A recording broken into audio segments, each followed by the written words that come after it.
Sim, mas nasce selvagem. Sabem de quem é que ele é? Não é de ninguém. Mais do que a um país, que é uma família ou geração, mais do que a um passado, que é uma história ou tradição, tu pertences a ti. Não és de ninguém. Desculpa, é uma canção portuguesa dos Resistência. Mas é cantada pelos Resistência, não é? É dos Delfins? Resistência é um grupo, foi um grupo que se juntou de vários músicos de várias bandas, que depois também canta várias músicas. Mais do que a um patrão, ou uma rotina, ou profissão, mais do que a um partido, que a uma equipa ou religião, mais do que a tudo isso, tu pertences a ti. Não és ninguém. Não és ninguém. É curioso, não é? É uma música de há umas décadas atrás e que revela um sentimento de querer ser livre, de não querer prestar contas a ninguém. De havendo vários grupos, não há nenhum deles que tenha algo sobre mim, que me diga como é que eu deva viver. E é isso que temos visto nesta carta aos 1 Coríntios. Capítulo 8, Paulo falou sobre aqueles que não abdicam de todos os seus direitos e ao não fazerem isso estão a levar alguns irmãos a pecar. Eles exercem o seu direito a comer de tudo. Então havia um grupo de cristãos na igreja em Corinto que eles entendiam, ok, nós percebemos que Jesus declarou todas as comidas que podemos comer, ou seja, nós temos esse direito, vamos exercê-lo. E havia um grupo de cristãos cuja consciência era mais fraca, talvez com menos conhecimento, e que achavam que se comessem daquela carne que tinha sido usada para um sacrifício no templo, que de alguma forma eles estariam a trair Jesus. E se eles estão a ir contra a sua consciência, e ao fazê-lo, estão a endurecer a sua consciência. E Paulo diz, olha, Paulo coloca-se dos dois lados. Ele diz ao forte, olha, de facto, tens razão, nós somos livres, nós temos esse direito, sim. Mas ele coloca-se ao mesmo tempo do lado dos fracos e diz, não, para bem do meu irmão, se for preciso, eu nunca mais como carne. Por amor. O amor é mais importante do que o conhecimento. Foi o que vimos a semana passada. E hoje vamos para 1 Coríntios 9 e vamos ver acerca de como Paulo apresenta um direito. Ele apresenta um direito e depois ele diz que abdica do direito. E já vamos ver quais as implicações disso também. Então vamos abrir em 1 Coríntios 9 e vamos ler este capítulo. Não sou eu, porventura, livre? Não sou apóstolo? Não vi Jesus, nosso Senhor? Acaso não sois fruto do meu trabalho no Senhor? Se não sou apóstolo para outrem, certamente o sou para vós outros, porque vós sois o selo do meu apostolado no Senhor. A minha defesa perante os que me interpelam é esta. Não temos nós o direito de comer e beber? E também o de fazer-nos acompanhar de uma mulher irmã, como fazem os demais apóstolos e os irmãos do Senhor e Cefas? Ou somente eu e Barnabé não temos direito de deixar de trabalhar? Quem jamais vai à guerra à sua própria custa? Quem planta a vinha e não come do seu fruto? Ou quem apascenta um rebanho e não se alimenta do leite do rebanho? Porventura falo isto como homem? Ou não o diz também a lei? Porque na lei de Moisés está escrito, não atarás a boca ao boi quando pisa o trigo. Acaso é com bois que Deus se preocupa? Ou é seguramente por nós que Ele o diz? Certo que é por nós que está escrito, pois o que lavra, cumpre fazê-lo com esperança. O que pisa o trigo, faça-o na esperança de receber a parte que lhe é devida. Se nós vos semeamos as coisas espirituais, será muito recolhermos de vós bens materiais? Se outros participam desse direito sobre vós, não o temos nós em maior medida? Entretanto, não usamos desse direito. Antes, suportamos tudo para não criarmos qualquer obstáculo ao Evangelho de Cristo. Não sabeis vós que os que prestam serviços sagrados do próprio templo se alimentam? E quem serve ao altar, do altar tira o seu sustento? Assim ordenou também o Senhor aos que pregam o Evangelho que vivam do Evangelho. Eu, porém, não me tenho servido de nenhuma destas coisas e não escrevo isto para que assim se faça comigo, porque melhor me fora morrer, antes que alguém me anule esta glória. Se anuncio o Evangelho, não tenho de que me gloriar, pois sobre mim pesa esta obrigação, porque ai de mim se não pregar o Evangelho. Se o faço livre vontade, tenho galardão, mas se constrangido, é então a responsabilidade de dispenseiro que me está confiada. Nesse caso, qual é o meu galardão? É que evangelizando proponha de graça o Evangelho, para não me valer do direito que Ele me dá. Porque sendo livre de todos, fiz-me escravo de todos a fim de ganhar o maior número possível. Procedi para com os judeus, como judeu, a fim de ganhar os judeus, para os que vivem sob o regime da lei, como se eu mesmo vivesse para ganhar os que vivem debaixo da lei, embora não esteja eu debaixo da lei. Aos sem lei, como se eu mesmo o fosse, não estando sem lei para com Deus, mas debaixo da lei de Cristo, para ganhar os que vivem fora do regime da lei. Fiz-me fraco para com os fracos, com o fim de ganhar os fracos. Fiz-me tudo para com todos, com o fim de, por todos os modos, salvar alguns. Tudo faço por causa do Evangelho, com o fim de me tornar cooperador com Ele. Não sabeis vós que os que correm no estádio, todos na verdade correm, mas um só leva o prémio? Correi de tal maneira que o alcanceis. Todo o atleta em tudo se domina. Aqueles para alcançar uma coroa corruptível, nós, porém, é incorruptível. Assim corro também eu, não sem meta. Assim luto, não como desferindo golpes no ar, mas esmurro o meu corpo e o reduzo à escravidão, para que, tendo pregado a outros, não venha eu mesmo a ser desqualificado. Vamos orar. Senhor Deus, agradecemos-te pelo privilégio que é estarmos juntos e à volta da Tua Palavra. E como já cantámos, estamos tão agradecidos por tudo aquilo que Tu fizeste por nós. E, Senhor, queremos pedir-te, e como também já foi orado, que possas falar connosco através da Tua Palavra. Ajuda-nos a compreender, ajuda-nos a aplicar às nossas vidas. Em nome de Jesus. Amém. Não sei se sabem quantos direitos vocês têm. Sabem? Eu perguntei ao ChatGPT. Temos 60 a 70 direitos. 60 a 70, mais ou menos. Mas mais importante do que isso, quantos direitos tens? Se és membro aqui na igreja, quantos direitos tens enquanto membro? Não sei se te foi comunicado. 0. Estou a brincar. E não estou. Podíamos... Há pequenas coisas que se achamos que são nosso direito. Alguns deles são. E talvez vocês iriam gostar que nós os consagrássemos a direito, está bem? Tens direito ao teu lugar, à tua cadeira. Quanto mais vezes te sentaste nessa cadeira, mais direito tens. Tens direito a ser cumprimentado por qualquer pessoa que passe por ti. Ou não. Tens direito a que as outras pessoas à tua volta tenham consideração por ti e não tuçam, ou espirrem, ou assoem o nariz. Tens o direito de, quando acabar o culto, sair sem falar com ninguém. Podíamos pensar nisto como direitos. Se calhar, às vezes, na prática, talvez os vivamos como direitos. Mas será que temos de nos agarrar a estes direitos? Paulo começa, nestes primeiros versículos do capítulo 9, versículos 1 a 12 até o início do 12, ele vai apresentar o seu direito. E ele começa por falar acerca de quem ele é, ou seja, da sua autoridade. Ele faz isto com várias perguntas retóricas logo no início. E ele quer dizer o quê? Eu sou apóstolo. É isso que ele diz. Não sou eu uma testemunha ocular de Jesus? Então eu sou apóstolo. Vocês não existem enquanto igreja, porquê? Porque eu estive aí e preguei o Evangelho. Não foi ele que os salvou, mas foi através de Paulo. Então eles próprios, a igreja, é uma evidência de que Paulo é um apóstolo. Ou seja, e enquanto apóstolo ele tem um direito. Enquanto pessoa que ministrou o Evangelho entre eles, ele tem um direito. E esse direito é o direito ao sustento. É o direito a um salário. E a igreja percebia isto, ou seja, a igreja, e naquela altura havia vários filósofos que andavam terra em terra, que davam as suas palestras e eram pagos a preço de ouro, alguns deles. Quanto mais importante, quanto mais autoridade, mais dinheiro eles recebiam. O que é que Paulo fez quando chegou a Corinto? Ele decidiu não abdicar deste direito, não receber nada. E em parte por causa disso, a igreja em Corinto não o considerava assim em tão alta estima. E muitas vezes não reconhecia a sua autoridade enquanto apóstolo. E por isso ele começa por dizer que ele é apóstolo. É assim que ele começa a sua carta. Ele diz que ele é apóstolo. Ele quer enfatizar a sua autoridade, mesmo que a igreja não o reconheça.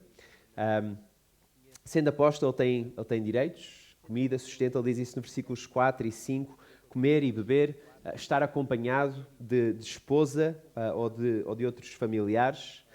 É um direito para aqueles que se dedicam à obra do Evangelho, serem sustentados por quem partilham o Evangelho. Acontece noutros empregos, noutras vocações. Ele diz, no versículo 7, ele diz 3 exemplos. O soldado. Foi algo que eu não me preocupei durante 7 meses, tirando aos fins de semana quando ia à casa. Eu nunca me preocupei com comida.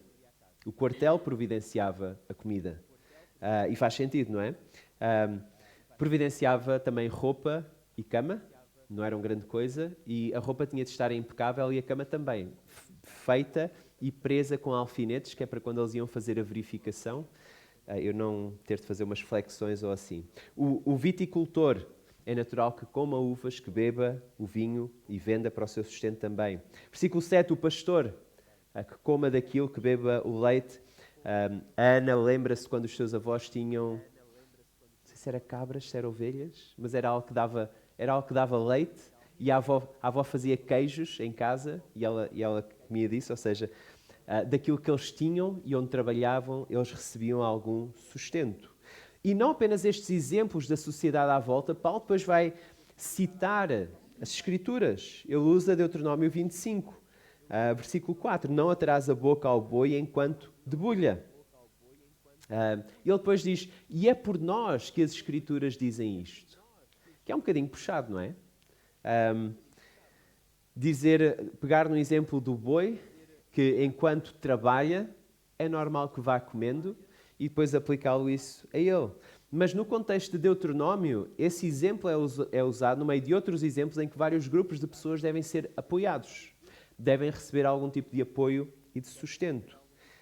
E em parte também porque os bois não conseguem ler, então não poderá ser para os bois, a não ser que imaginemos o pastor e o boi e o pastor a ler Deuteronômio, a ler em voz alta, e de repente diz, não atarás a boca ao boi enquanto debulha, e de repente o pastor olha para o boi olha para ele com a boca tipo amordaçada e faz assim. Não, mas não era para o boi, é da palavra de Deus e era para Paulo, é para os obreiros do Evangelho. Historicamente, uma das características de algumas igrejas era que não apoiavam, não queriam ter obreiros, não queriam ter missionários. Mas creio que as igrejas têm crescido mais nos últimos tempos, são aquelas que de facto têm investido e têm tido obreiros e missionários. E depois há 2 extremos. Num extremo, e curiosamente há uma página do Instagram que mostra isto, e eu estava a olhar para os músicos e estava a olhar para as pessoas que estavam a cantar, e as duas têm All-Star. Mas há uma página do Instagram que é os sapatos dos pregadores, em que alguém tirou o trabalho de tirar a fotografia aos sapatos dos pregadores, podem tirar as minhas, e depois foi ver quanto é que custavam essas sapatilhas originalmente. E é ridículo. Algumas por 900, 1.000, 2.000 dólares, 3.000 dólares. Então, quando me virem aqui com umas sapatilhas Gucci que custem 2.000 euros, vocês estão-me a pagar demais. Está bem? É mau sinal. Ou então eu tenho um outro emprego de traficante de droga ou assim. Mas eles vestem Armani, eles calçam Gucci ou Nike Air Jordan edições limitadas. Alguns deles até têm jatos. Também, se alguma vez virem um jato estacionado ali ao pé do prédio amarelo, é mau sinal. Por outro lado, há o outro extremo, em que, e até se usa aquela frase, o obreiro deve viver pela fé. E o que às vezes isso significa é que ele deve viver por ofertas esporádicas. Quando o Espírito mover a pessoa para dar uma quantia específica, e é assim que ele deve viver sem certeza do futuro, sem um salário fixo. Apesar de Paulo estar a defender aqui um direito, que é o direito ao sustento financeiro, não é bem isso que ele quer. E podemos aprender enquanto igreja acerca disso, sem dúvida. Aquilo que ele quer fazer ainda não acabou. Ou seja, o seu argumento é, eu tenho este direito. Eu tenho este direito. E vocês reconhecem que eu tenho este direito. É o que ele diz aos cristãos em Corinto. Mas de forma semelhante ao capítulo 8, em que havendo um direito, ele deve ser abdicado por amor. E agora Paulo vai dizer, a partir do versículo 12, metade do versículo 12 até o versículo 27, que ele abdica do seu direito. Em prol de quê? Em prol do Evangelho. A favor do Evangelho, ele abdica do seu direito. Bom, vamos imaginar o futuro. Vamos imaginar daqui a... Ou melhor, universos paralelos. Aqui é agora uma nova moda de apresentar alguns filmes em que há universos paralelos. Então vamos imaginar um universo em que nós existimos nesse universo e no outro também existimos, mas de maneira diferente. Então no universo, a Igreja de Eiras tem um espírito combativo, um espírito de nós contra eles, nós que estamos aqui dentro contra as pessoas que estão lá fora. Na altura da festa do Espírito Santo, é a festa mais bíblica das terriolas, não é? Ou com o nome mais bíblico, digamos assim. 00:01, nós telefonamos para a polícia para queixar do barulho. Acho que é até à meia-noite, não é? Se for até às 11, é 11:01. Mas não toleramos. É o nosso direito ao descanso. Não toleramos também pessoas imaturas na fé, dentro da igreja, e muitos têm abandonado a igreja. Mantemos a mensagem e não abdicamos de direitos. Então este é o universo. No outro universo paralelo, temos uma igreja diferente. Temos um espírito de mansidão. Participamos em vários eventos, em Eiras. Muitas pessoas vêm à igreja há muitos anos, mas nenhuma delas, ou seja, são todas diferentes e bastante diferentes. Ou seja, as pessoas não veem necessidade de mudança, apenas vêm. A igreja evita falar em pecado, em arrependimento, em idolatria, em sexo ou ética sexual. Temos os ateus cristãos, temos os católicos cristãos, temos os agnósticos cristãos, temos os supersticiosos cristãos, temos os espíritas cristãos, etc. Abdicamos de direitos, mudamos a mensagem. São dois universos que são perigosos. E creio que Paulo quer nos mostrar aqui um terceiro universo. Paulo abdica do direito. Ele diz, eu não aceitei. Ou seja, eu rejeitei no versículo 12. Entretanto, não usamos desse direito. Antes suportamos tudo. Para quê? Para não criarmos qualquer obstáculo ao Evangelho de Cristo. Não criar qualquer obstáculo. Ele não abdica porque a igreja parece ter pouco dinheiro, não é por questões financeiras, é por causa do Evangelho. Ou seja, o direito existe e ele vai continuar a falar acerca de vários exemplos. Versículo 13, ele diz que as próprias palavras de Jesus aludem no versículo 14. Parece que Jesus diz que o obreiro é digno do seu salário. E aquilo que Jesus faz quando envia os seus discípulos numa missão, ele diz para eles irem carregados com a sua mala, não mais do que 10 quilos, porque senão têm de pagar mais. Não, mas ele diz para irem sem malas, sem alforjes. Para quê? Com o objetivo de serem sustentados pelas pessoas a quem eles vão partilhar o Evangelho. Mateus 10, capítulo 10, versículos 9 e 10. E depois a igreja, nesta altura, podia dizer assim, ok, Paulo, eu sei o que é que tu estás a fazer. Tu queres é dinheiro. Nós agora vamos dar dinheiro. Ele diz no versículo 15, eu não escrevo para que façam assim comigo. Ou seja, o meu objetivo, não estou a escrever para ter dinheiro, mas ele vai falar acerca da sua vida de proclamar o Evangelho e porquê que ele o fez daquela maneira em Corinto. Ele tomou essa decisão para que o Evangelho seja visto como uma mensagem de graça e de graça. De graça, sobre graça, mas de graça em que é grátis, em que é gratuita. E ele quis enfatizar isso. Noutras situações e de outras igrejas, Paulo já aceita dinheiro. Por exemplo, dos cristãos em Filipos, ele aceita uma oferta. Então não é que Paulo abdique sempre do direito, mas ele abdica estrategicamente. E ele fê-lo quando foi a Corinto. De que forma tentamos nós abdicar, às vezes, de alguns direitos ou moldar algumas coisas, da maneira como fazemos, para remover obstáculos? Por exemplo, quando levantamos a coleta, por vezes dizemos, olha, isto é mais dirigido aos membros. As pessoas que nos visitam, por favor, não se sintam constrangidas. É claro que levantamos a coleta à mesma, queremos fazê-lo, mas queremos reduzir o obstáculo e que a pessoa realmente que nos visita não se sinta constrangida. Quando criamos ou quando combinamos eventos com o clube, com o GIF, em que encorajamos os jovens a convidar os seus amigos, a igreja, por norma, dá uma oferta para essas atividades para que o valor seja bem mais baixo, para reduzir o obstáculo de outras pessoas virem e participarem. Quando fizemos o Marco Drama, por exemplo, nós não cobrámos entrada para ver os nossos atores experientes e espetaculares que temos. Não. Queremos reduzir os obstáculos, queremos investir para que o Evangelho seja proclamado. Porquê que Paulo pode fazer isto? Ou seja, o foco, se não ficarmos com mais nada do capítulo 9, fiquemos com estes versículos 19 a 23. Principalmente quando ele diz no versículo 23, tudo faço por causa do Evangelho com o fim de me tornar cooperador dele. E a forma como ele diz que ele é livre, mas ele tornou-se escravo. Como é que alguém é livre e se torna escravo? Nós gostamos muito da liberdade. Cada vez mais, a nossa liberdade de ser, de fazer. E o cerne da questão está na nossa identidade. Nós só conseguimos ser escravos se estivermos bem seguros da nossa identidade. Paulo diz que ele é livre porque em Cristo ele foi liberto. Liberto de tentar ser salvo pelas obras da lei. Liberto de tentar, de obedecer para ser aceite.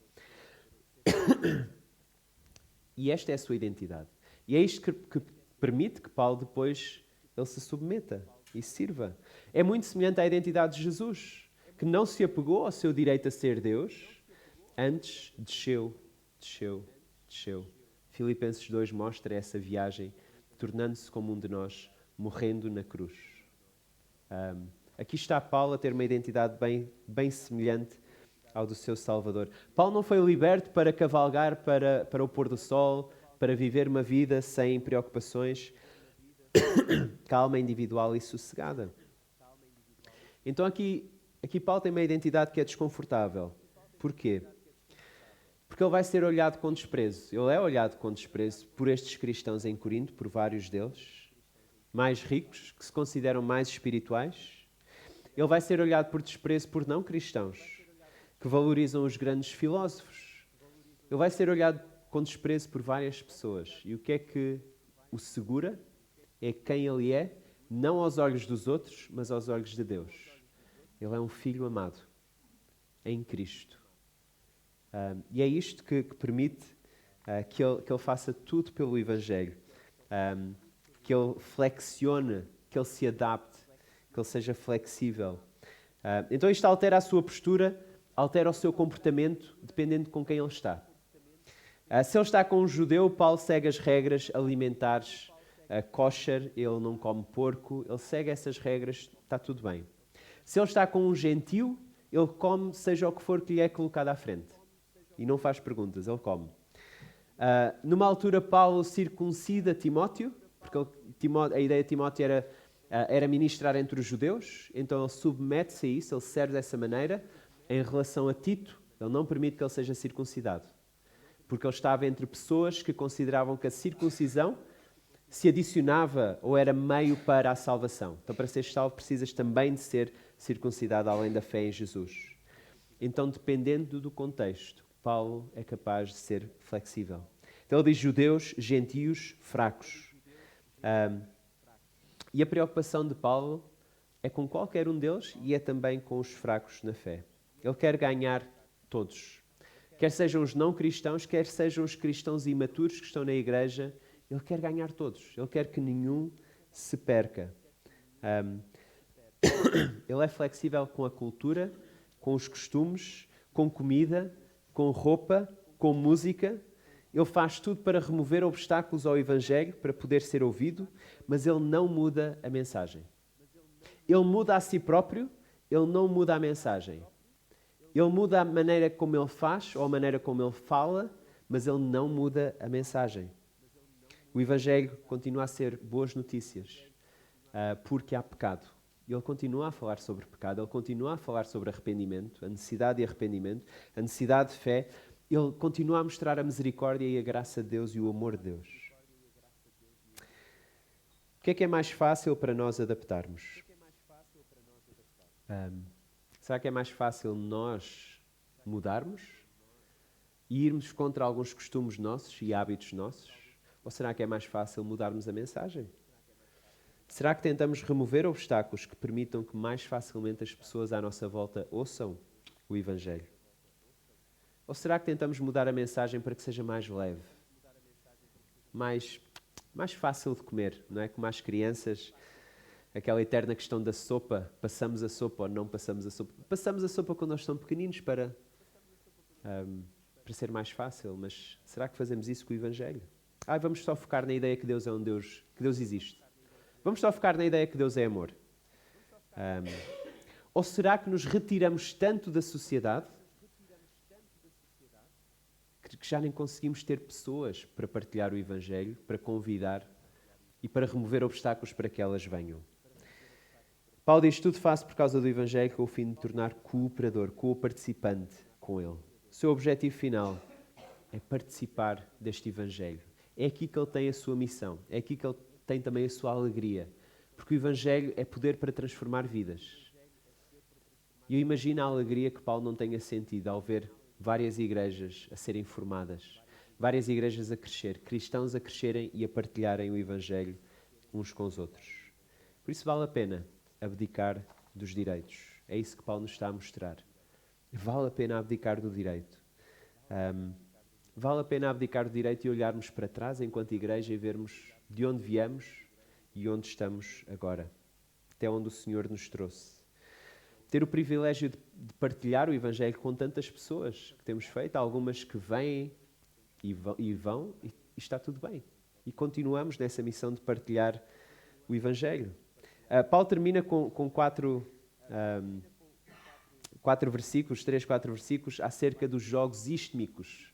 O que é que são os jogos? Já ouviram falar nos Jogos Olímpicos? Então, os Jogos Olímpicos é tipo Liga dos Campeões, ou seja, a Liga Maior. Os Jogos Istmicos é tipo Liga Europa. Não é tão boa, mas ainda é boa, é a segunda melhor. E nestes jogos havia atletismo, havia boxe, e daí esta imagem que ele fala acerca de todo o atleta em tudo se domina. Ou seja, ele está a falar acerca da vida cristã com estas imagens. E o que é necessário? É uma tarefa, ou seja, é uma corrida, é uma submissão à tarefa. É também um sacrifício, é um abdicar do nosso direito. Nós pagamos, por norma nós pagamos. Ao abdicarmos do nosso direito, há algo de nós que vai pagar o custo. E somos chamados a pagar custo. Há um objetivo claro, que é a mensagem do Evangelho. Não é como dar murros no ar, não. O boxer, o objetivo é acertar na outra pessoa.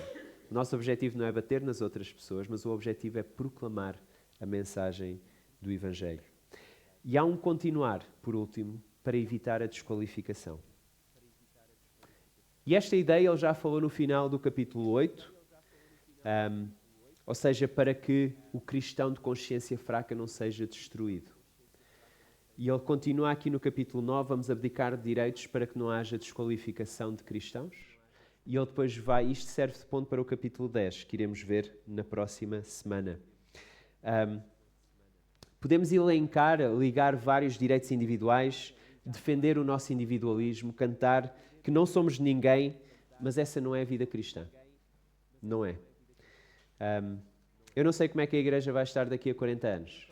Como é que vamos estar enquanto igreja daqui a 40 anos, se Jesus não tiver regressado entretanto? Eu espero que a igreja tenha um ou mais obreiros, a tempo inteiro, suportados pela igreja. E se realmente considerarmos hoje aquilo que o Espírito nos está a falar, através destas palavras de Paulo, e estivermos dispostos a dizer hoje, tudo faço por causa do Evangelho, o fim de me tornar cooperador, co-participante com ele, eu creio que a igreja estará bem enraizada em quem nós somos, em Cristo. E que isso nos liberte para servir.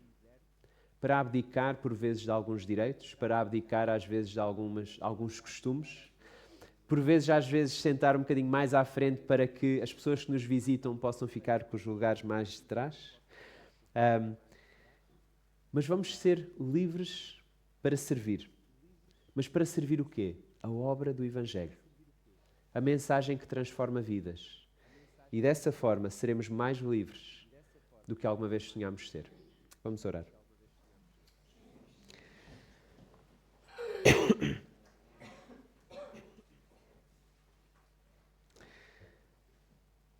Senhor Deus, queremos pedir-te perdão pela forma como, por vezes, olhamos apenas para o nosso umbigo, estamos focados naquilo que é o nosso direito, naquilo que as outras pessoas têm de fazer ou devem fazer por nós para nos acomodar. Pedimos perdão pela forma como no passado temos visto tantos exemplos de pessoas agarradas ao seu direito que cortaram relacionamentos com pessoas lá fora. Senhor, ajuda-nos a sermos flexíveis no nosso comportamento, de acordo com as pessoas que estamos. Ajuda-nos a não sermos flexíveis com a mensagem do Evangelho. Ajuda-nos a lembrar o nosso objetivo, que é partilhar uma mensagem que são boas notícias, que são acerca de Jesus, não são acerca de nós, inicialmente. Não é aquilo que nós sentimos, aquilo que nós queremos fazer. Não é acerca de nós, não é uma questão de superioridade nossa. Senhor, ajuda-nos a lembrar a nossa identidade em Ti. Somos pecadores perdoados. Somos pecadores feitos filhos. Agora cantamos, éramos Teus inimigos, agora sentamos à Tua mesa. Senhor, que essa identidade apanhe o nosso coração de tal forma, que quando convidamos alguém e essa pessoa diz que não, nós não nos sentimos destruídos ou não tentamos responder com ira.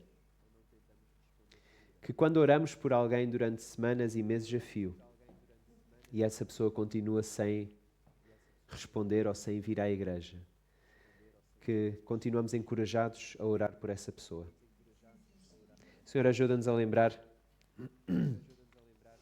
nas palavras de Paulo, ajuda-nos a tudo fazer por causa do Evangelho, com o fim de nos tornarmos cooperadores com esta boa mensagem do Evangelho, que liberta e que transforma vidas. Nós oramos em nome de Jesus. Amém.